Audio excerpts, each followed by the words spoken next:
Hey, what's up? Zach here, and today I've got the all-new Nike A1.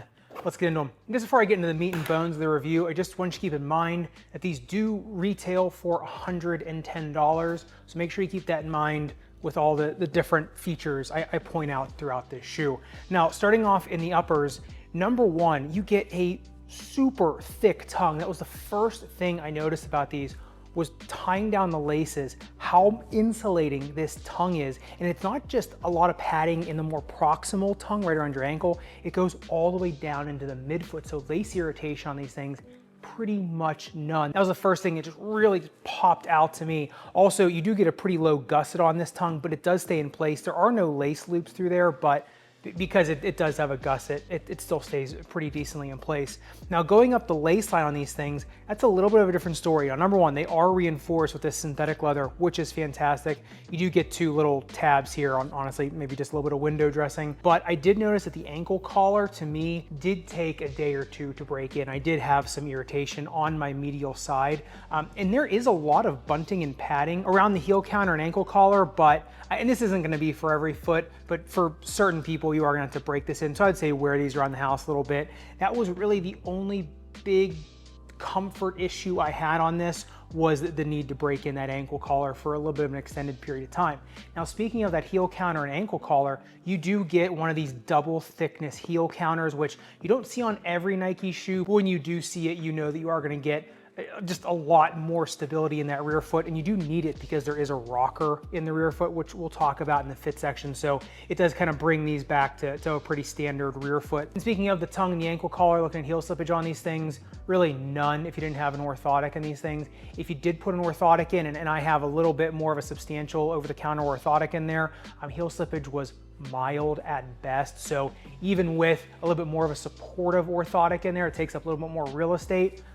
Yeah, really not bad whatsoever. Now, look at these things in the breathability test. They only heated up 82.8 degrees even with my new method of doing this, it is still really fantastic. And if you look at the periphery of the shoe, it's all that really tight TPU meshing, which it is really nice. Just you go inside the shoe, and there's actually a lot of padding under there. I mean, you get a lot of padding throughout the shoe. So looking at the breathability mapping on them with the fog machine, I mean, fog's not getting out of anywhere besides where the gusset gets really low, where there's some room beside the tongue. So, you know, they're probably gonna hold on to a lot more moisture, but I did notice 5 minutes after taking the heat gun out of there, these things return to 79 degrees internal, 73 external, which is really fantastic. So much like a lot of other Nike shoes, they do handle heat pretty well. It's just, like I said, it's the moisture component you may have to deal with in these shoes a little bit. Look at these things on the upper durability test, 10-second tie grit sandpaper. Yeah, I mean, the burr does start to work through that TPU, which honestly, you'd figure. There is a little bit of tough backing underneath of that in the drag guard.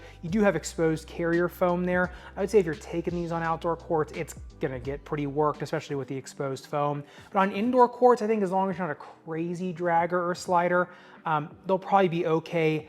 You might scuff them up a little bit. Speaking of just the toe box in general, if you notice, it does go a little bit long in the toe box, so a little bit more of a point. In the fit section, you'll see that the numbers don't necessarily bear out what they look like from the outside. But since they are just a hair longer in the forefoot, you can get a little bit of bending and snapping at first, kind of like the ankle collar. It wasn't anything uncomfortable like the ankle collar was, but just get ready for it, like I said, for a little bit before the shoe starts to break in. All right, but getting into the midsole teardown, I'm gonna preface this by saying this was one of the more comfortable footbed feeling shoes I have put on recently. I absolutely loved it. Now, I know a lot of people are not gonna be happy that there's no zoom in there, but zoom isn't the end all be all or the only thing that can make a shoe comfortable or have more performance. You do get a top loaded, pretty stiff plastic shank in these things. I mean, it snapped pretty good when I took my knife through it. It was tough to get through. And you have an entire bed of Cushion 3.0, and that is carried by a carrier foam around the periphery of the shoe. Looking at it on the bounce height test, got 41 centimeters in the rear foot, 42 in the forefoot. Cushion 3.0 it's got some bounce to it. And when you have a top-loaded, pretty stiff shank with it, you're gonna get some decent performance. I noticed with these, they felt pretty springy on foot, especially with the double thickness heel counter in these and just the super plush feeling underfoot. To me, this was one of the better combinations of comfortable shock absorption, but also feelings of bounce. All right, but getting into the outsole tread, it's basically just a repeating broken up pattern of the Nike swoosh, right? Starting from the midfoot of the shoe and just radiates out. Like I said, it's all broken up into these, more linear nubs. And yeah, like I said, it is full length and you do get a little bit of a rocker in the rear foot. And then the angle of ascent in the forefoot really isn't much. It more seats you toward the distal midfoot with how the shape of this shoe is, which kind of gets you, up on the balls of your foot, which is nice. Look at it on the grip test ramp. It slips at 37 degrees, which is just kind of middle of the road. In terms of dynamic grip though, before they pick up dust, it is rock solid, consistent. They have a nice feel underfoot. You can really get some tactile sensation through there, get some more feedback. Thing is maybe after like 20 minutes when they start to get some dirt and dust on them, that's when they start slipping. You can wipe them down easily enough and get good grip. With these things, I would say you're probably better off with grip wipes versus grip spray, unless I guess you have a towel you can put the grip spray on. But just make sure, if you played in them the night before and you wear them the next day, make sure you get a good wipe down on them. Because if you keep them on clean quartz, I mean, the cleaner quartz I put these on, the better and better and better they did. My dirty quart here, my dusty quart here, that is where I could really notice having to, wipe them down with some consistency. But if you keep them wiped down, it is a pretty consistent and nice tactile feeling grip. And that's just because you get all these broken up like linear nubs. And when those things kind of flex and integrate into the quart, you just get a lot more feel versus longer pieces of rubber. So like I said, if you're willing to do some tread maintenance, they're gonna do pretty well. Now look at these things on the durometer. They come in at a 21.3, which is pretty darn high. The thing is, it needs to be. Look at these things on the outsole durability test on second tire grit sandpaper. And yeah, I was expecting really just to get these scuffed up, but yeah, almost about 1 millimeter of damage on these. I think it's just because they are just kind of out there with nothing else to stress shield, nothing else to shield against that friction, right? There's not all the surface area. So on outdoor courts, I still think these catch and get really beat up. So I think on indoor courts, they do okay. I think the durability is okay on them, but for outdoor courts, I just don't know if the tread matches the surface. Look at these things on the speed ratio. They come in at a 2.78. Shank score of 0.2, very well earned, brings it up to a 2.98. And yeah, with how these aren't super heavy of a shoe, but you get a pretty stiff top-loaded shank, the Cushlan 3.0 is really nicely tuned. Yeah, I think these are very speedy shoes. I think they get through a gait cycle pretty quick. I think that they got a decent first step launch when the tread is well maintained. Like I said, you do have that posterior rocker, so you're a little bit more biased toward the distal midfoot, so you're already kind of, in launch position, I guess you could say, for lack of a better word.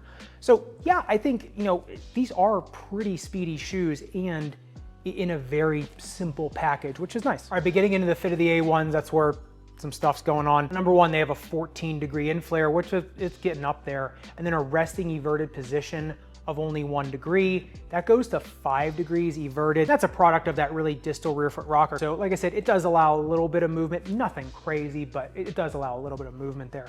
Now these do come in at 29.2 centimeters in length, so a little bit long, 9.3 centimeters in metatarsal width, 10.2 centimeters of toe box width, a heel width of 6.6 centimeters, a narrowest midfoot measurement of only 6.2 centimeters, and a toe box taper of 27 centimeters. So honestly, the toe box looks a little bit more narrow than it really is, and I think that's because it is a little bit longer of a shoe, so it just kind of tapers a little bit more distally. I'd say if you're somebody with a long second or third toe, and if you're one of those people, you know who you are, this actually is one of the better shoes for you because there's a little more room in there for you, because it gets a little bit long there in the middle part of the shoe. I think a narrow medium foot, you just go true to size on these things. A 2E, yeah, I would be going up a half size. It's just that, like I said, they're gonna start to get a little bit long on you. A 4E, yeah, I mean, if you get long-toed, go up 1 size. Wear 2 socks, you can go up 1 size in these. There might be a little bit of a mismatching there. Remember, this is meant to be a unisex shoe, so most unisex shoes run pretty medium. Now, in terms of people I'll be recommending these for, there is a lot to like in these, and a lot of people I think that can benefit. People that want a little bit more of a soft plush feel without having a shoe that feels like a Squishmallow, right? A shoe that's not just gonna buckle underneath of you. These things still have a really tremendous amount of torsional stability to them. And with that top-loaded shank, they're gonna hold an orthotic really well. They're gonna keep your foot pretty stable in the shoe. Somebody with ball of foot pain, that Cushlon 3.0 is gonna do a really nice job. The shank kind of offloading that midfoot, plus if you throw an orthotic in there, that's gonna be really nice. Somebody with heel pain that likes a little bit more of a plush feeling shoe, but remember with heel pain, plantar fasciitis, Achilles tendonitis, if the shoe is too soft, or there's too much toggle, anything like that, it's gonna cause more strain. So these ones, I think, just strike that balance well enough. And to me, especially for $110, and especially for a debut signature shoe, just a debut line of shoes in general, I think this is right up there with the LeBrons and the Sabrinas as my favorite Nikes. I actually might like these more than both of those, because I think you get a lot of the same things in just a little bit more of a simple package, a little bit light. You get the light package of the Sabrinas, but you get a little bit of the punch of the LeBrons, without some of the weight issues of the newer LeBrons, like with that saddle and everything. So yeah, I mean, the more I talk about it, the more these are becoming, my favorite Nike shoes, and especially, like I said, for the price. I think some people are gonna need to put some moleskin on the ankle collar, which, it is a pretty easy fix, or maybe some felted foam more proximal to that with, certain thicknesses to match your foot. Like I said, if you wanna check out how to do all that, I do have that ebook coming out where you can learn all my tips and tricks. Like I said, I'll leave that linked in the description below. But yeah, I'd love to hear your thoughts in the comments down below. And if you want to see how to build the ideal shoe rotation, if you're looking to get multiple pairs of shoes for multiple use cases and want to see my thoughts on how to build the ideal rotation, make sure you click into this video up above and subscribe down below. The lights just went off. All right, that's my cue. See you soon in the Sneakerverse.